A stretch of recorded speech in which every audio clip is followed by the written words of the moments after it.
ഓലമേഞ്ഞ ദൈവപ്പുരകളും പർണശാലകളുമായി കാലത്തിനിന്നും തിരുത്താൻ കഴിയാത്ത വിധം പ്രകൃതിയുമായി കൊട്ടിയൂർ ഇണങ്ങിച്ചേർന്നിരിക്കുന്നു. ഇവിടെ ഈ ദക്ഷിണകാശിയിലെത്തിയ ഇളനീർ കൂമ്പാരങ്ങൾ കൊണ്ട് പെരുമാളിന് ഇളനീരാട്ടം. കൊട്ടിയൂർ വൈശാഖ മഹോത്സവത്തോടനുബന്ധിച്ച് നടത്തുന്ന ഇളനീരാട്ടം ചടങ്ങ് അതിപ്രശസ്തമായ ഒന്നാണ്.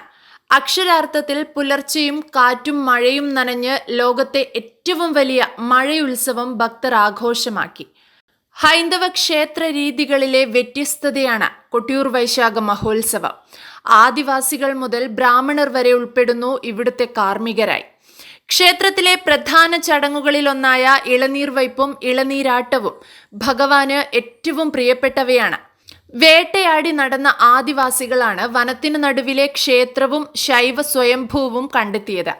അതിനാൽ തന്നെ ഇളനീരാട്ടത്തിന് പ്രധാന ചടങ്ങ് നിർവഹിക്കുന്നത് ആദിവാസികളാണ്. ഇളനീരാട്ടത്തിനുള്ള ഇളനീർ സമർപ്പിക്കാൻ അവകാശം തീയ സമുദായക്കാർക്കാണ്. ഇളനീരാട്ടത്തിന് ചെത്തിയൊരുക്കിയ ഇളനീരുകൾ ക്ഷേത്ര ശ്രീകോവിലിലെ മണിത്തറയിൽ ഒരു പർവ്വതം പോലെ കുന്നുകൂടിയിരുന്നു. തുടർന്ന് ദൈവം വരവെന്നറിയപ്പെടുന്ന കൊട്ടേരിക്കാവ് മുത്തപ്പന്റെ എഴുന്നള്ളത്തിനായി കാത്തിരിക്കും.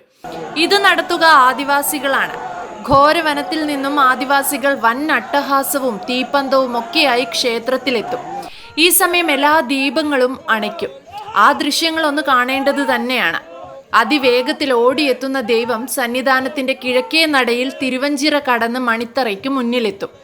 ഘോര ശബ്ദത്തോടെ മുത്തപ്പൻ എത്തുമ്പോൾ ആദിവാസികൾ തീപ്പന്തവുമായി ഭയാനകമായ ശബ്ദത്തിൽ ക്ഷേത്ര സന്നിധി പിടിച്ചെടുക്കും.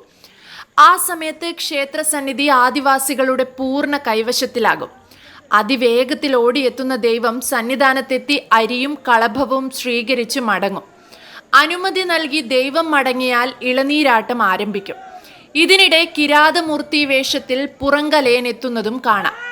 ആദിവാസി സംഘം ക്ഷേത്ര സന്നിധിയിൽ നിന്നും പോകുന്നതോടെ ബ്രാഹ്മണരുടെ ഊഴമായി. കാർമ്മികർ ചേർന്ന് ഇളനീരുകൾ വെട്ടി സ്വർണ്ണ പാത്രങ്ങളിൽ ശൈവ സ്വയംഭൂവിൽ അഭിഷേകം ചെയ്യും. വെള്ളമെടുത്ത ശേഷം ഇളനീർ തുണ്ടുകൾ ഭക്തർക്ക് എറിഞ്ഞുകൊടുക്കുകയാണ് ചെയ്യുക. ഇളനീരാട്ടം കഴിഞ്ഞാൽ കൊട്ടിയൂരിലെ ബാവലിപ്പുഴയും ഇടബാവലിയുമെല്ലാം കറുത്തിരുണ്ടിരിക്കും. അത്രമാത്രം ഇളനീരാണ് ശൈവ വിഗ്രഹത്തിൽ നിന്നും പുഴയിലേക്ക് ഒഴുകുന്നത്. രാത്രി മുഴുവൻ ക്ഷേത്ര സന്നിധാനം ഉണർന്നിരിക്കും. 28 ദിവസത്തെ വൈശാഖ മഹോത്സവം കഴിഞ്ഞാൽ കാനന ക്ഷേത്രം ആളുകൾ ഉപേക്ഷിക്കും. അടുത്ത 11 മാസം ആർക്കും അങ്ങോട്ട് പ്രവേശനമില്ല. കാട്ടോലകളിൽ കെട്ടിയുണ്ടാക്കിയ ശ്രീകോവിൽ പിഴുത് പുഴയിലൂടെ ഒഴുക്കും. സ്ഥിരമായ കെട്ടിടമൊന്നും ഇവിടെ അവശേഷിക്കില്ല. ചുറ്റും സദാസമയം ഒഴുകുന്ന അരുവിക്ക് നടുവിലാണ് ഈ ക്ഷേത്രം. ഈ ചെറുപുഴയിലൂടെ വലം വച്ചാണ് ക്ഷേത്ര ദർശനം. ഈ ചെറുപുഴയാകട്ടെ ചെന്നു ചേരുന്നത് ബാവലിപ്പുഴയിലേക്കും. ഹൈന്ദവ ക്ഷേത്ര രീതികളിലെ ഈ വ്യത്യസ്തതയാണ് കൊട്ടിയൂർ ക്ഷേത്രത്തെ വേറിട്ടതാക്കുന്നത്. കാനന നടുവിലാണ് കൊട്ടിയൂർ ക്ഷേത്രം. വൈദ്യുതി തീർത്തുമില്ല. മാത്രമല്ല ഇളനീർ വയ്പിന് മുന്നോടിയായി എല്ലാ ദീപങ്ങളും അണയ്ക്കും. അതിനാലാണ് തെളിമ കുറഞ്ഞ രാത്രി കാഴ്ചകൾ. ലക്ഷക്കണക്കിന് ഭക്തർ ചടങ്ങ് ദർശിക്കാൻ കാനന ക്ഷേത്രത്തിന്റെ കൽപ്പടവുകളിൽ നിൽക്കുന്നത് കാണാം. ഈ കഴിഞ്ഞ ഇളനീരാട്ടത്തിന് രാത്രി ഏറെ വൈകിയും 2 ലക്ഷത്തോളം ഭക്തർ പുലരും വരെ സന്നിധിയിലുണ്ടായിരുന്നു.